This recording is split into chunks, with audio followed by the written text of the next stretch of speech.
Hello students, very good morning all of you. कैसे हैं सभी? आई होप सभी लोग ठीक होंगे। आइए सोशल साइंस के बारे में जानते हैं।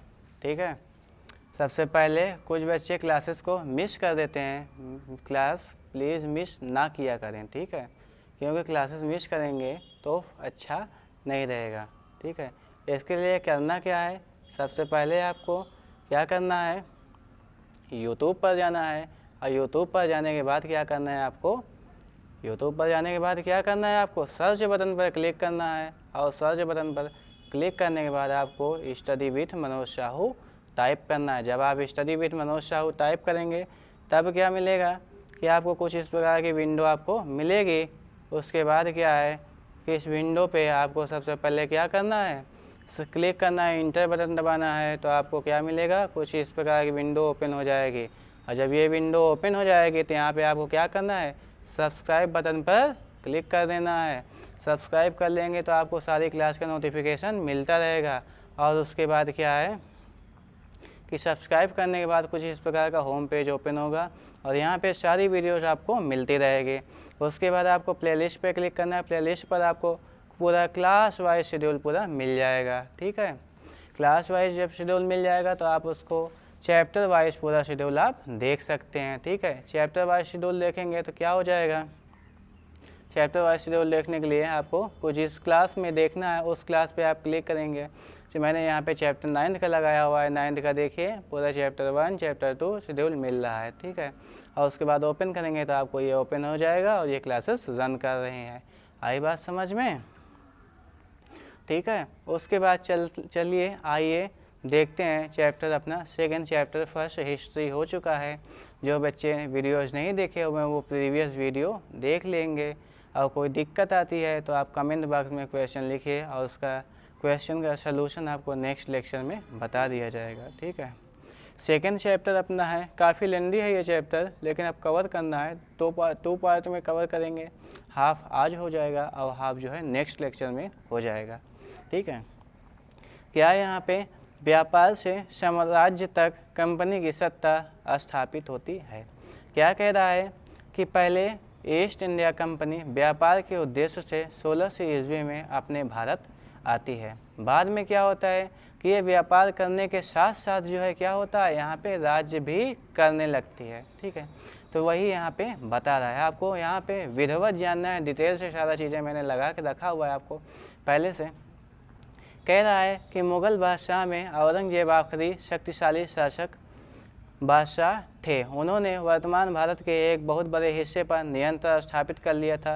1707 ईस्वी में उनकी मृत्यु के बाद बहुत सारे मुग़ल सूबेदार और बड़े बड़े ज़मींदार अपनी ताकत दिखाने लगे। उन्होंने अपनी क्षेत्रीय रियासतें कायम कर ली थी। क्या कह रहा है कि औरंगजेब अंतिम शासक थे और उनकी मृत्यु के बाद उतना शक्तिशाली कोई मुग़ल बादशाह बचा नहीं। और छोटे छोटे जो है ज़मींदार थे और मुग़ल सूबेदार थे वो क्या होते हैं कि वो अपना आते हैं और सत्ता को संभालते हैं। ठीक है, फिर कह रहा है आगे देखिए, 18वीं सदी के उत्तरार्ध तक राजनीतिक क्षेत्र पर अंग्रेज़ों के रूप में एक नई ताकत आने लगती है।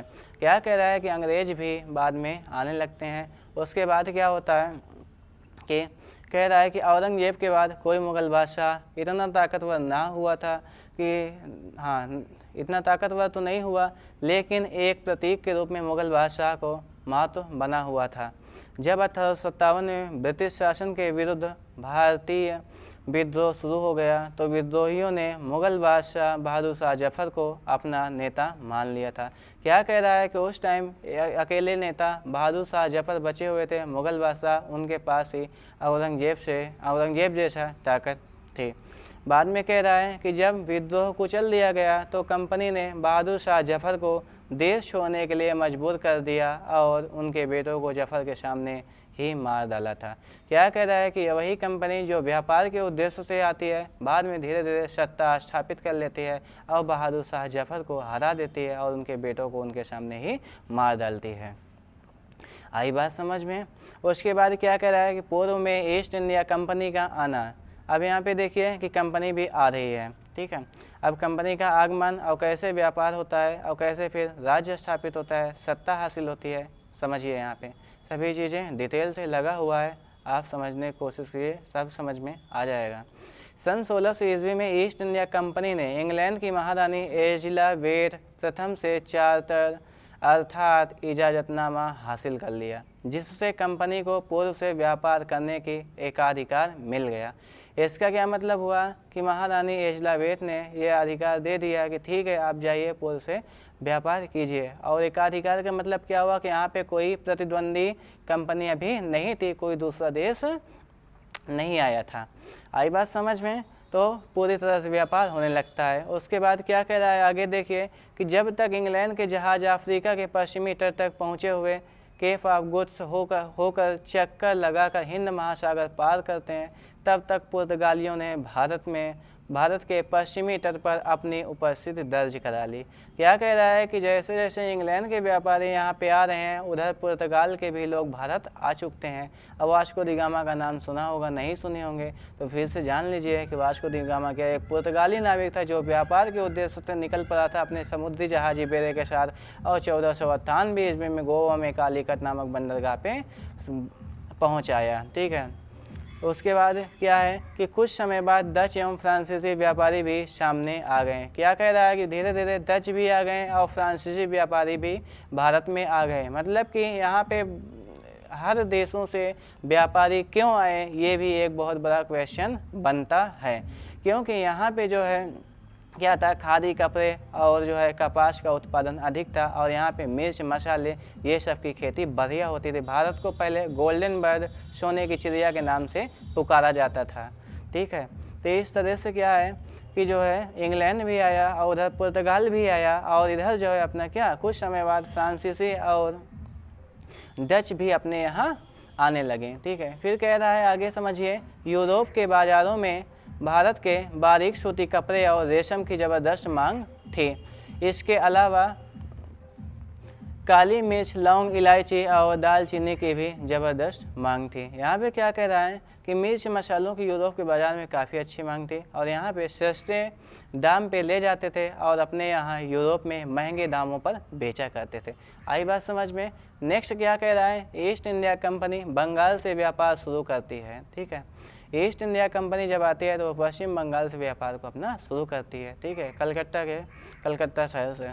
फिर कह रहा है युद्ध तक 18वीं सदी की शुरुआत में कंपनी और बंगाल के नवाबों के बीच टकराव काफ़ी बढ़ गए।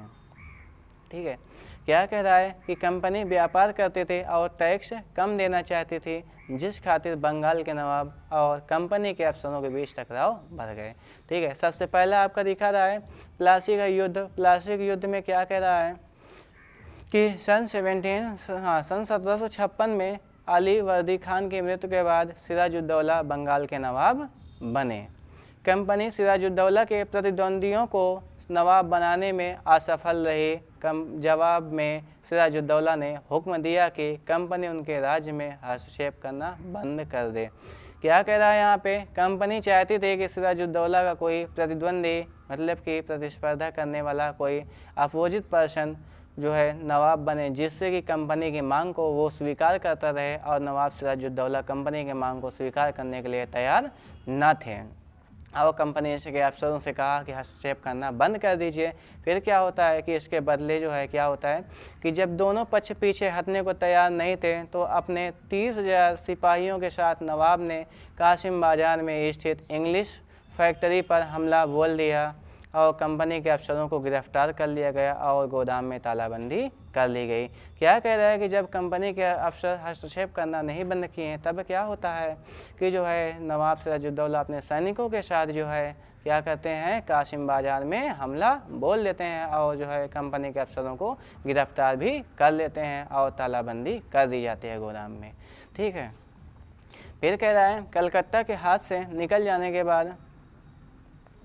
की खबर सुनते ही पर मद्रास में तैनात कंपनी के अफसरों ने भी रॉबर्ट क्लाइव के नेतृत्व में सेनाओं को रवाना कर दिया और सेना को नौसैनिक बेड़े की मदद भी मिल रही थी।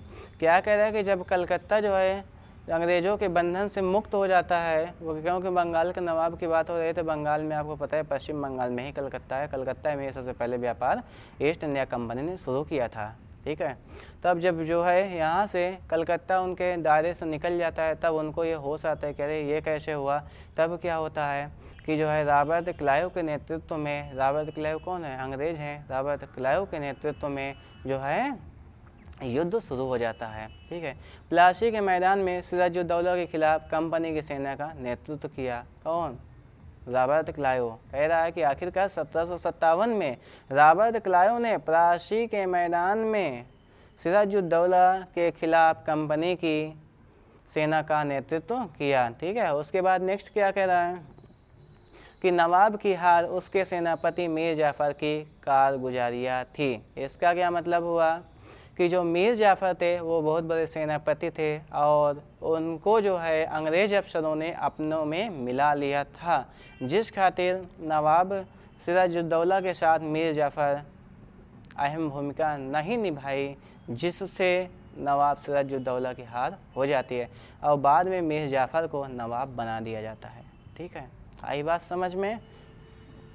कंपनी के अफसर नवाब बन बैठे। बाद में क्या होता है कि मीर जाफ़र को भी ख़त्म कर दिया जाता है। बनी सी बात है, किसी को अगर किसी पार्टी से तोड़ लिया गया है तो वो जो है अगले पार्टी में उसका सपोर्ट करे ना करे, ये उसके ऊपर जो है निर्भर करता है। तो यहाँ पे वही हुआ कि मीर जाफ़र को पहले से अंग्रेज अफसरों ने मिला लिया और उनको जो है अपने उसमें सिराजुद्दौला के साथ ना साथ देने दिया, जिससे सिराजुद्दौला जी हार जाते हैं और जो है मीर जाफ़र नवाब बन जाते हैं। बाद में इनको भी अपने पद से वंचित कर दिया जाता है।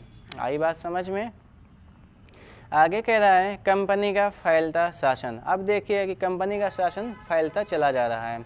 बक्सर की लड़ाई 1764 के बाद कंपनी ने भारतीय रियासतों में रेजिमेंट तैनात कर दिए। ये कंपनी के राजनीतिक या व्यापारिक प्रतिनिधि होते थे। क्या कह रहा है कि कंपनी अपना रेजिमेंट स्थापित करने लगी। ठीक है। जिससे कि अब दोबारा हार ना मिले और जो है आगे जीत ही जीत होती रहे। फिर ठीक है। फिर नेक्स्ट आइए देखते हैं टीपू सुल्तान शेर ए मैसूर के नाम से भी जिसे जाना जाता है।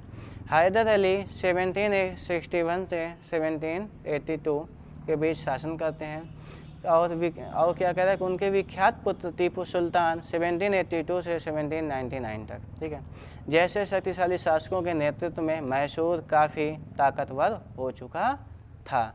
यहाँ पे क्या कह रहा है कि मैसूर काफ़ी ताकतवर हो चुका था।